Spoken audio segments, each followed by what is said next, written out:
A strange thing happens as the years pass. Life can become more serious without you ever deciding to become a serious person. The jokes that once made you laugh may stop landing. Small annoyances start feeling bigger, conversations become more practical, routines become predictable, and somewhere along the way, that effortless ability to find something funny begins to fade.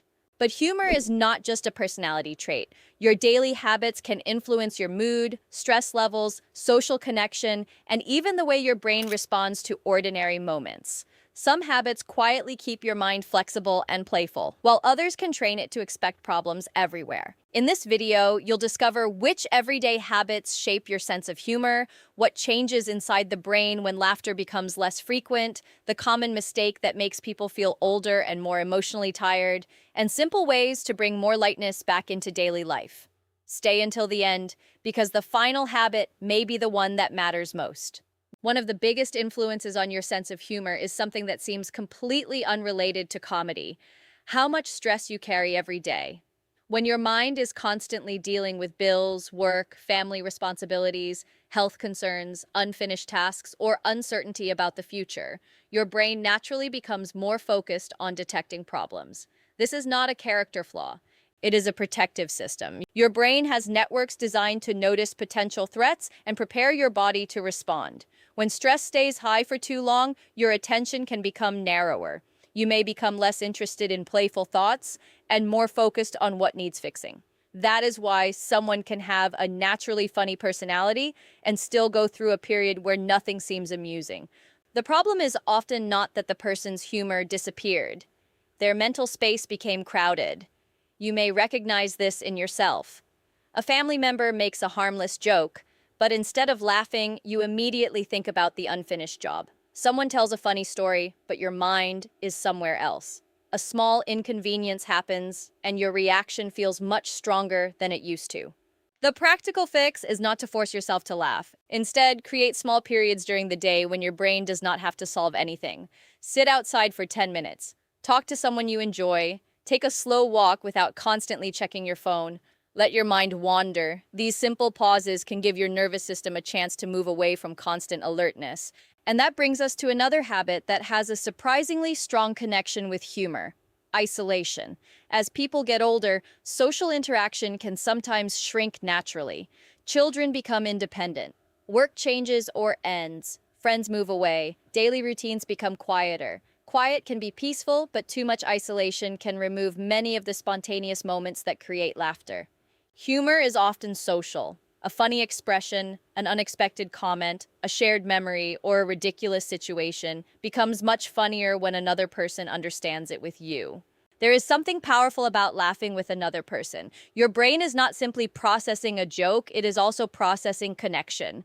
Social interaction gives your mind new information, different perspectives, emotional stimulation, and opportunities for spontaneous reactions. This is one reason staying socially engaged can become especially valuable after 50 or 60. You do not need a huge social circle. One meaningful conversation can be more valuable than spending hours surrounded by people you do not connect with. Call an old friend, have tea with a relative, join a walking group, talk to a neighbor, share a funny memory with someone you trust. The goal is not to become more entertaining. The goal is to give your brain more opportunities to experience connection and spontaneity. But the real surprise comes next. Your sense of humor can also be influenced by how predictable your daily life becomes. Routine is useful. It helps you organize your day, conserve energy, and reduce unnecessary decisions. But when every day looks exactly the same, the brain receives fewer opportunities for novelty. And novelty matters. Your brain pays attention to things that are unexpected. That is part of what makes humor work. A joke often creates one expectation and then suddenly changes it. A person who constantly experiences new ideas, new conversations, new places, or new activities gives the brain more material to work with. This does not mean you need expensive vacations or dramatic lifestyle changes. Try a different walking route. Read about a subject you know nothing about. Listen to a different kind of conversation. Learn a simple skill. Cook something you have never prepared before. Small changes can create mental freshness, and when your brain encounters something new, you may notice that your reactions become more spontaneous. This is where many people misunderstand aging. They assume becoming older automatically means becoming less playful. The truth is more complicated. Aging can bring changes in processing speed, attention, hearing, vision, sleep, and energy. These changes can affect how quickly you notice or respond to a joke. But growing older does not mean you are destined to lose your sense of humor. In fact, older adults often have something younger people have not developed yet: perspective. You have lived through awkward situations, difficult conversations, unexpected disasters, family arguments, career problems, and countless moments that once seemed enormous. Years later, some of those same experiences can become stories you laugh about. That ability to see an old problem from a new angle is one of the most valuable forms of humor. And this leads to an important habit: learning to reframe difficult moments. Reframing does not mean pretending that something painful is funny. It means allowing yourself to see more than one interpretation. You lose your keys, one reaction is, "My memory is getting terrible." Another is, "Apparently my keys have decided they need a vacation." The second reaction does not solve the problem, but it changes your emotional response. That distinction matters. Humor should never be used to deny serious problems, but a lighthearted interpretation can sometimes prevent a small problem from becoming an emotional crisis. When something minor goes wrong, pause before reacting. Ask yourself, will this matter next week? If the answer is no, see whether you can find a lighter perspective. That small mental habit can become surprisingly powerful. Now, here is something almost nobody talks about when discussing humor: sleep. A tired brain does not process the world in exactly the same way as a rested brain. Poor sleep can affect attention, emotional regulation, memory, and your ability to handle stress. When you are exhausted, even ordinary inconveniences can feel irritating. You may notice that after a bad night, you have less patience. You do not want to socialize. You become more sensitive to criticism, and things that normally make you smile simply do not seem interesting. That does not necessarily mean your personality has changed. Your brain may simply be running with fewer resources. This is especially important as we get older because sleep patterns can change with age. Some people wake earlier, some wake several times during the night, others spend enough time in bed but still do not feel refreshed. So if your sense of humor seems weaker lately, do not immediately blame your personality. Look at your sleep. Keep a consistent bedtime. Reduce stimulating activities close to bedtime. Keep your bedroom comfortable and dark. If persistent sleep problems are affecting your daily life, discuss them with a healthcare professional. A rested brain has a better chance of being flexible, attentive, and emotionally balanced. And if that surprised you, the next point is even more important. Your relationship with complaining can shape the emotional atmosphere of your day. Everyone complains sometimes. It can be healthy to talk about a genuine problem and ask for help. The problem begins when complaining becomes the default way you process ordinary life. If every conversation centers around what is wrong, what is annoying, who disappointed you, how expensive everything is, or how badly things are going, your attention can gradually become trained toward negativity. Your brain tends to notice what you repeatedly focus on. This does not mean one negative thought damages your brain. It means patterns matter. Try balancing complaints with observations. Instead of only saying, "The weather is terrible," you might also notice, "At least the rain cooled everything down." Instead of, "Everything is so expensive," you might say, "Prices are frustrating, so I need to be more deliberate about what I spend on." The goal is not fake positivity. The goal is flexibility, and flexibility is one of the foundations of humor. A rigid mind sees one interpretation. A flexible mind can see several. That is why people who can laugh at themselves often seem emotionally lighter. They are not necessarily happier because their lives are perfect. They may simply have learned not to treat every mistake as a personal disaster. This brings us to an important myth. Some people believe that laughing at yourself means you do not take life seriously. The truth is often the opposite. Healthy, self-directed humor can mean you are secure enough to recognize your imperfections without allowing them to define you. You spill coffee on your shirt, you forget someone's name. You walk into a room and forget why you went there. You send a message with a ridiculous spelling mistake. These moments can trigger embarrassment, but they can also become small reminders that you are human. The key is kindness. There is a difference between laughing at yourself and attacking yourself. Saying, "I'm such an idiot," repeatedly can reinforce negative thinking. Saying, "Well, that was not my finest moment," and moving forward is completely different. Humor works best when it reduces unnecessary emotional pressure rather than creating more of it. Another habit that can influence your sense of humor is what you consume every day. Your brain is constantly receiving emotional information through news, social media, television, conversations, and online content.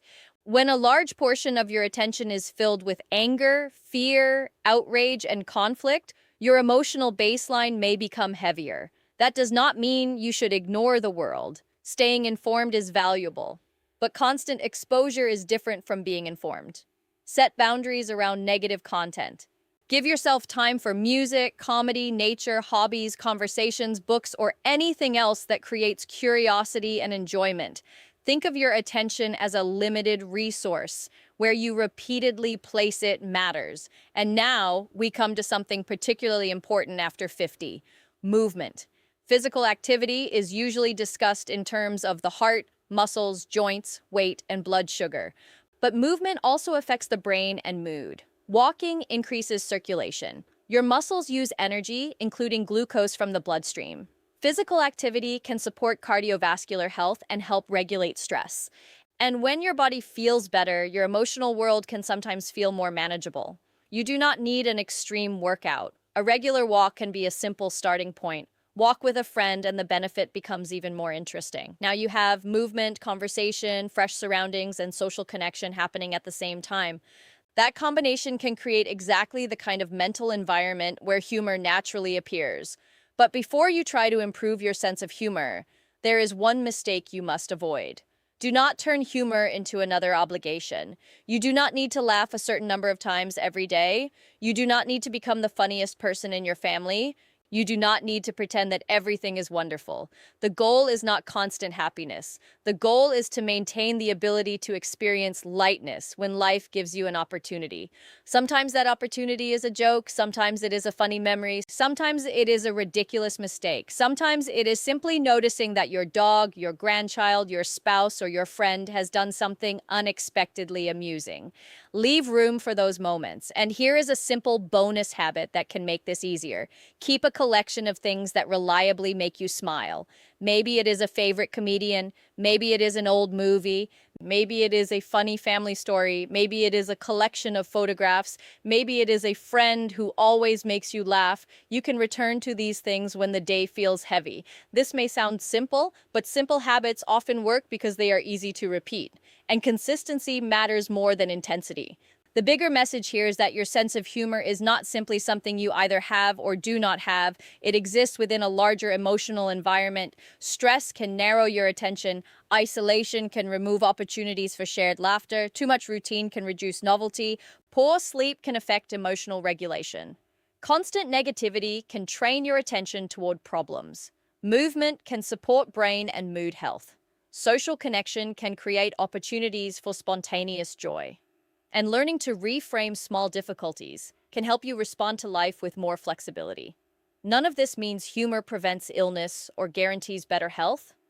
It means that the habits surrounding humor are connected to things that matter for healthy aging. Stress management, sleep, movement, social connection, mental flexibility, and emotional well-being. And perhaps that is why humor becomes so valuable as the years pass. Life does not become easier simply because you get older. There may be losses, there may be health concerns, there may be responsibilities that never existed when you were younger, but you can become better at deciding which moments deserve your full emotional energy. Not every inconvenience deserves anger. Not every mistake deserves embarrassment. Not every difficult day needs to become a difficult week. Sometimes the healthiest response is simply to take a breath, step back, and notice the absurdity of being human. That is not weakness, that is perspective. So if your sense of humor has changed over the years, do not assume that the lighter version of yourself is gone forever. Look at your habits, look at your stress, look at your sleep, look at how often you connect with people. Look at whether your days contain anything new. Look at how you speak to yourself when you make mistakes. And most importantly, give yourself permission to enjoy small moments without needing a reason. A laugh does not have to be productive. A funny conversation does not have to accomplish anything. A silly memory does not have to improve your schedule. Sometimes the value is simply that for a few seconds, life feels lighter, and that may be one of the most important habits of all. As the years go by, protecting your sense of humor is not about refusing to take life seriously. It is about refusing to let every part of life become heavy. So start small. Call someone who makes you laugh. Take a walk. Watch something genuinely funny. Try something new. Get better sleep. Spend less time feeding unnecessary negativity. And the next time you make a small mistake, pause before criticizing yourself. There may be a better response waiting for you. A smile, a little perspective, maybe even a laugh. Because aging well is not simply about adding more years to your life. It is also about keeping enough curiosity, connection, flexibility, and joy to make those years feel like they belong to you. And that is something worth protecting. Now I want to hear from you. Has your sense of humor changed as you've gotten older? And what still makes you laugh the most today? Share your answer in the comments. It may give someone else a new reason to smile. And if this video gave you a new perspective on healthy aging, make sure to like the video, subscribe to the channel, and watch the next video, because the next habit we discuss may be just as simple and just as important for the way you feel in the years ahead.